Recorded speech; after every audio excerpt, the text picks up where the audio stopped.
Napapanahon na siguro para pag-usapan ang nickel at kung ano ang gamit nito.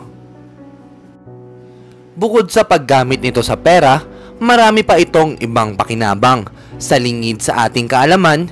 Samahan nyo kami sa episode na ito na tuklasin ang likas na yaman.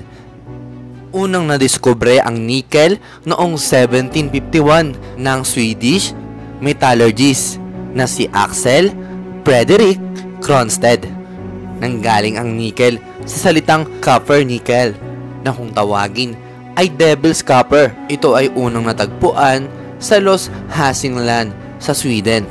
Base sa pag-aaral ng eksperto, ang nickel ay madalas matatagpuan sa earth crust at sa core nito. Nakilala ang nickel sa kakayahan nitong mag-adapt sa kung anumang gamit ito kailangan. May pag-aaral din na nagsasabi na ang nickel ay dumating kasama ng mga meteorite. Ang iba naman ay natural itong nabuo sa lupa dahil sa paglipas ng panahon at pabago-bagong klima. Hindi nangangalawang ang nickel. Bukod pa dito, mabisa itong heat resistance material at electrical conductor.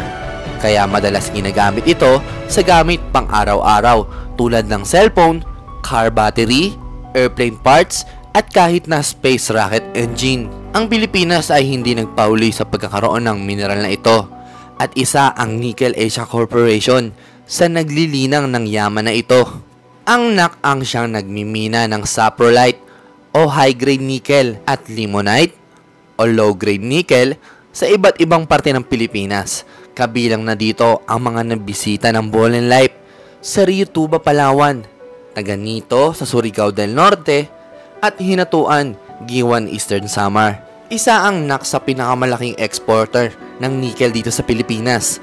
Ngunit sa kabila ng kanilang operasyon, ay sinisiguro naman nila ang responsableng pagmimina.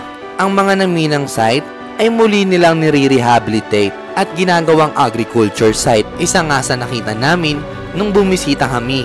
Sa mga ito ay ang pagkakaroon nila ng farm sa loob ng mga mining site na ibalik din nila ang mga puno at pinalitan ito ng higit pa. Lahat ng ito ay nasaksiyang personal ng Bolen Life. Alam natin na likas na nakatulong ang nickel sa pang-araw-araw na buhay ng mga tao. Kahit nasa kung saan mo pinapanood ang vlog na ito, ay may nickel na nakapaloob dito.